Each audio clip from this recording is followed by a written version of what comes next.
Notre univers est un endroit vaste et mystérieux. Il s'étend bien au-delà de ce que nous pouvons voir ou même imaginer, avec des milliards de galaxies, chacune contenant des milliards d'étoiles. Il est rempli de galaxies, d'étoiles et de planètes.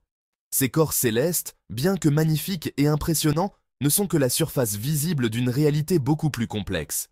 Mais quels sont les éléments constitutifs de cet univers? Qu'est-ce qui compose ces étoiles scintillantes et ces planètes majestueuses? Quels sont les composants fondamentaux de tout ce que nous voyons et touchons? Pour répondre à cette question, nous devons plonger dans le monde des particules subatomiques.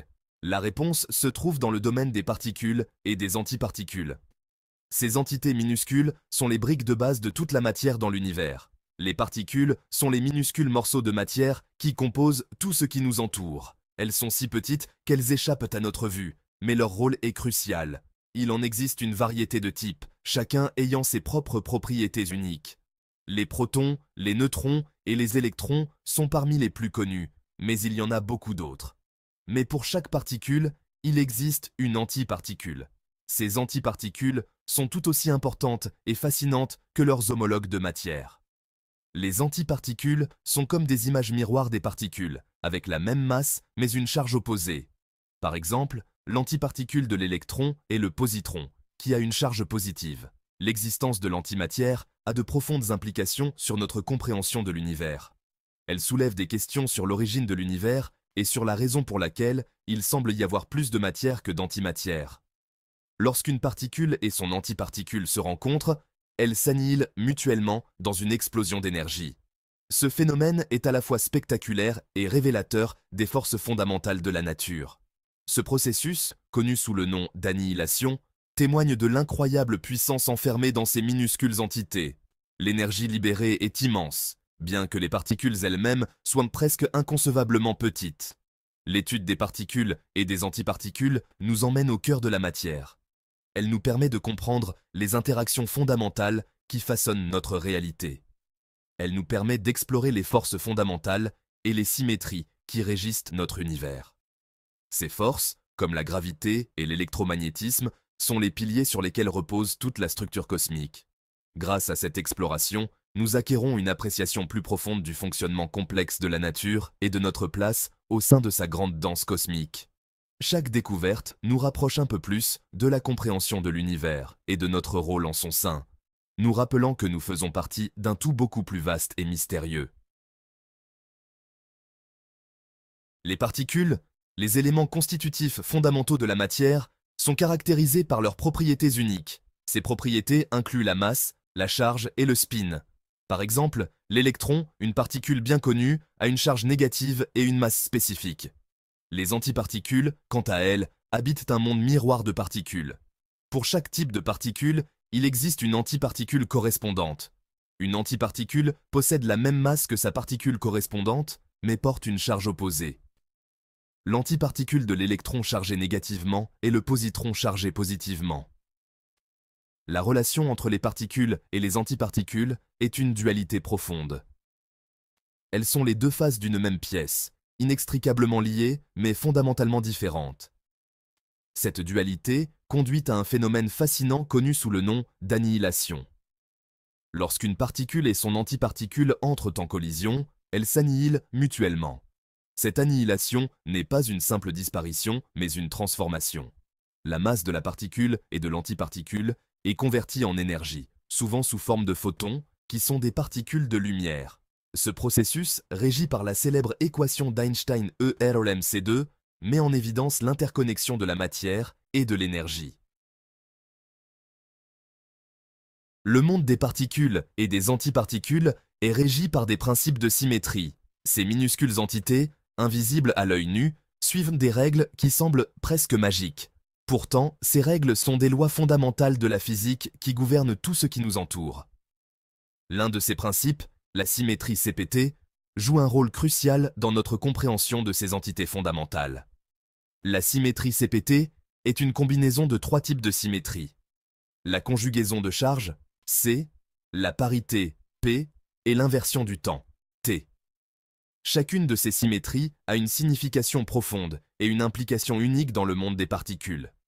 La symétrie CPT stipule que les lois de la physique restent inchangées sous les opérations combinées de conjugaison de charge, C, de transformation de parité, P, et d'inversion du temps, T. Cela signifie que même si nous changeons la charge, la parité et le sens du temps d'un système de particules, les lois fondamentales qui régissent leur comportement restent les mêmes. La conjugaison de charge, C, consiste à remplacer une particule par son antiparticule, inversant ainsi efficacement sa charge. Par exemple, un électron avec une charge négative peut être remplacé par un positron, son antiparticule, qui a une charge positive. La transformation de parité, P, crée une image miroir du système, inversant ses coordonnées spatiales. Imaginez regarder un objet dans un miroir. La transformation de parité fait la même chose avec les particules, inversant leur position dans l'espace. L'inversion du temps, T, comme son nom l'indique, inverse le sens du temps. Cela signifie que si nous regardons une interaction de particules à l'envers, les lois de la physique restent inchangées. C'est comme si nous regardions un film à l'envers, mais les règles du jeu restent les mêmes. L'équation de Dirac, un triomphe de la physique théorique, intègre magnifiquement ces symétries. Cette équation, développée par le physicien Paul Dirac, est une pierre angulaire de la mécanique quantique et de la théorie des champs. Paul Dirac, un brillant physicien, a développé cette équation pour décrire le comportement des électrons.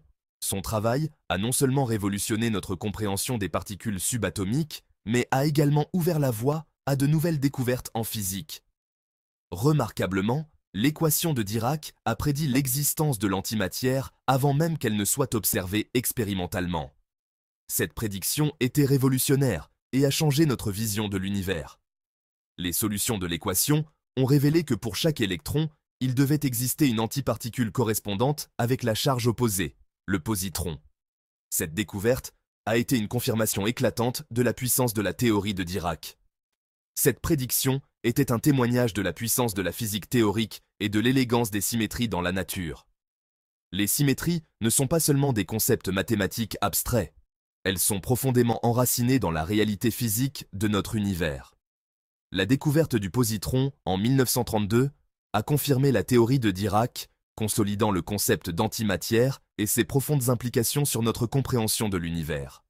Cette découverte a ouvert de nouvelles perspectives en physique et a inspiré des générations de scientifiques à explorer les mystères de l'univers. Imaginez deux particules, une de matière et une d'antimatière, se précipitant l'une vers l'autre à des vitesses incroyables. Ces particules, bien que minuscules, portent en elles des quantités d'énergie inimaginables. Leur collision imminente n'est pas un événement chaotique, mais une danse orchestrée avec précision, régie par les lois fondamentales de la physique. Chaque mouvement, chaque interaction est dictée par des principes immuables.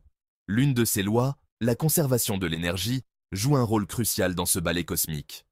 Cette loi stipule que l'énergie totale d'un système isolé reste constante, peu importe les transformations qui s'y produisent. La conservation de l'énergie dicte que l'énergie ne peut être ni créée ni détruite, mais seulement transformée d'une forme à une autre. Cela signifie que l'énergie présente dans ces particules doit aller quelque part. Dans le cas de l'annihilation particule-antiparticule, la masse des particules en collision n'est pas simplement éradiquée, elle est convertie en une autre forme d'énergie. Au lieu de cela, elle subit une transformation remarquable en énergie. Cette énergie peut se manifester sous différentes formes, mais souvent, elle apparaît sous forme de lumière. Lorsque la particule et l'antiparticule entrent en collision, leur masse est convertie en énergie, souvent sous forme de photons, qui sont des particules de lumière. Ces photons transportent l'énergie libérée par la collision. L'énergie totale avant la collision, encapsulée dans la masse des particules, et leur énergie cinétique, est égale à l'énergie totale emportée par les photons après la collision. Cela illustre parfaitement le principe de conservation de l'énergie. Cette transformation de la masse en énergie témoigne de l'interconnexion de ces concepts fondamentaux. La masse et l'énergie ne sont pas des entités distinctes, mais deux aspects d'une même réalité. Elles mettent en évidence les profondes implications de la célèbre équation d'Einstein, EmC2, qui relie élégamment l'énergie, E, à la masse, m, et à la vitesse de la lumière, c. Cette équation révolutionnaire a changé notre compréhension de l'univers. L'annihilation des particules et des antiparticules fournit un exemple frappant de cette relation en action, démontrant la remarquable capacité de l'univers à transformer la matière en énergie et vice-versa, tout en adhérant au principe fondamental de la conservation de l'énergie. Cette transformation n'est pas seulement une curiosité scientifique, elle a des implications profondes pour notre compréhension de la nature de la réalité elle-même. Chaque collision, chaque transformation nous rapproche un peu plus de la compréhension des mystères de l'univers.